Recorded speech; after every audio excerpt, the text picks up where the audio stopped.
A patient died while I was there, maybe the first week. They were showing in Holland how to put a condom on a cucumber on television. Oh, I could just hear them now. Who is this white boy telling me? Hi, this is Jordan Sowle, and you're watching 3LW TV from New York City. 3LW TV.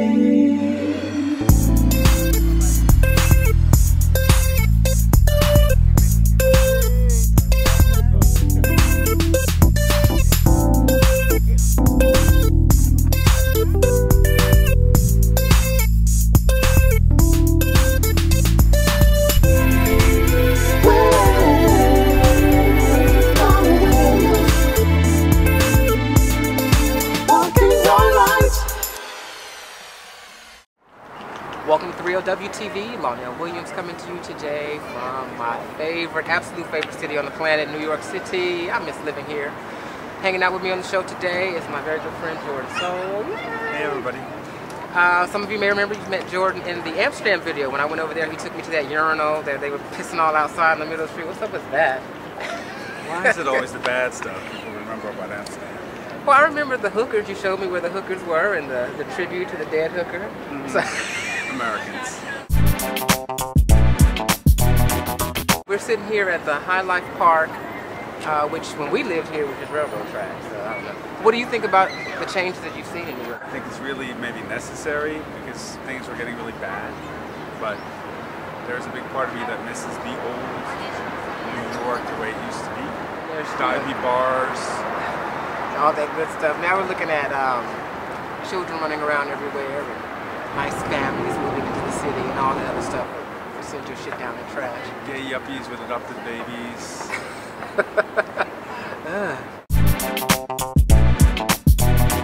Do you have children?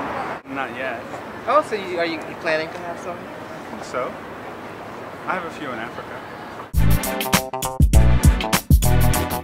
I decided to volunteer a couple of years ago at a place for AIDS patients and orphans.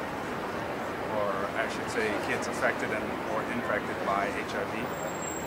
And yeah, that was kind of addicting. Who the hell volunteers to leave their nice home in Holland and go to the middle of South Africa? I think that something always told me that's something I wanted to do. I have a real connection with kids. And every time I saw something about it or read something about it, I had this distinct feeling that I should go and do something, not about it, but with it. But what did your family and friends think? Oh, okay, see you, going to South Africa. I think that half of my friends and family understood it right away, saw the connection, understood why I would want to do that, and maybe the other half aren't friends anymore, you know? Clean house. And that's okay.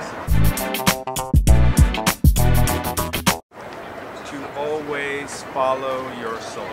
I think everybody has it. But a lot of people find a lot of reasons to tune it out. There's a lot of stuff that happened because I made that choice to go there.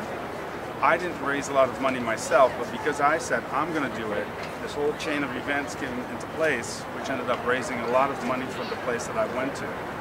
So it wasn't really me who did that, but only because I listened to that voice say, do this thing, which everybody was going like, why would you do that? I made the choice to follow it, and if I hadn't, all that stuff would have never happened. It is different and yet the same. I think South Africa reminds me of New York in the 80s because they didn't have the medication available to everybody, except in South Africa, it's way out of control. There's no control. It's everybody. I mean, I think maybe 7 out of 10 people are infected. Or I don't know the statistics. I don't believe in statistics. I think it's more than what the statistics are telling us. Here, I don't know how it is these days. I can only speak for Holland, and I think there's also a lot more people infected than people know about because it's a taboo still and nobody talks about it. And I think that there are a lot more people infected now because the young generation doesn't think it's as bad. Medicine makes it seem like it's like diabetes. You can just maintain it, it's not a big deal if you get it. And I hear from a lot of people in the field that they are coming across a lot more young people that are infected, which to me is insane.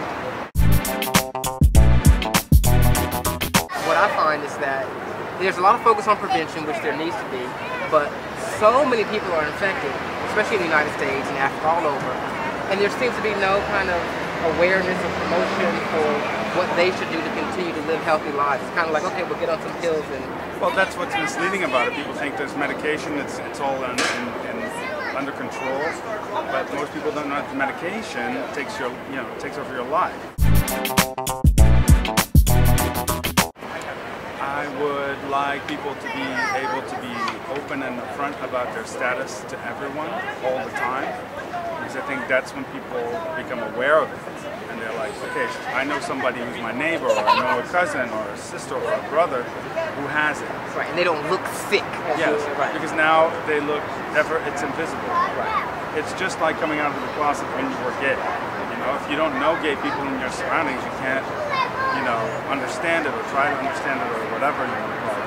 It's the same with HIV. If nobody talks about it and everybody's just keeping it to themselves, it creates, this invisible sort of thing that's happening.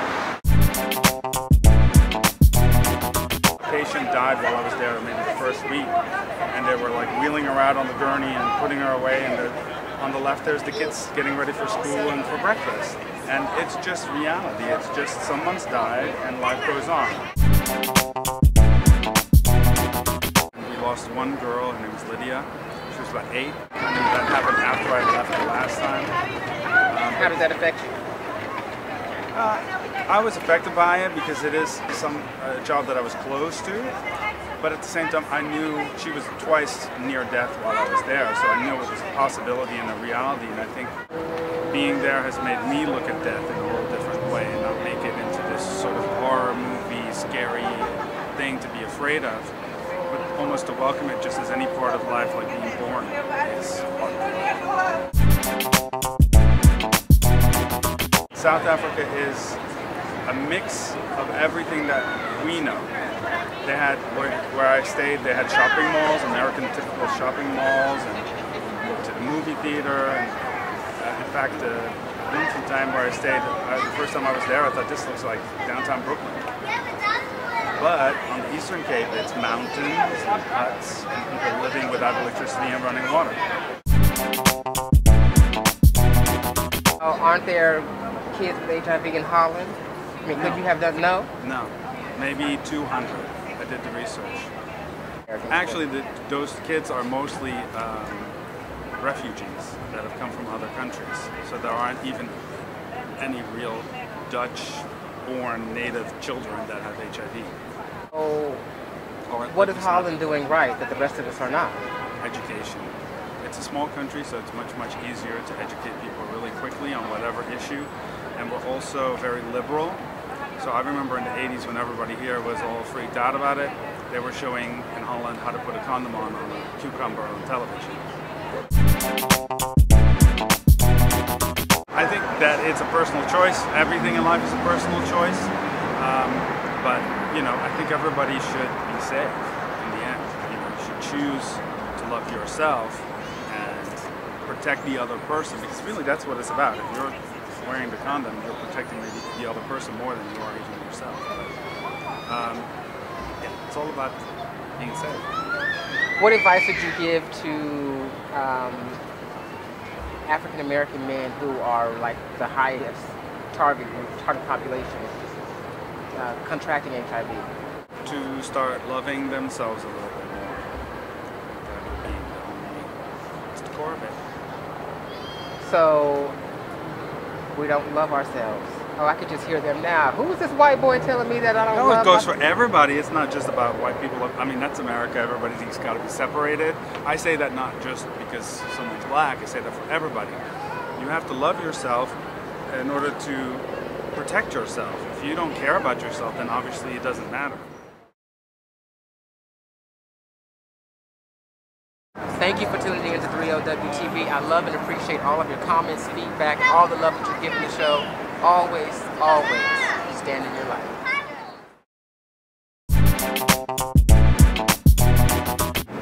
Now you spent cut.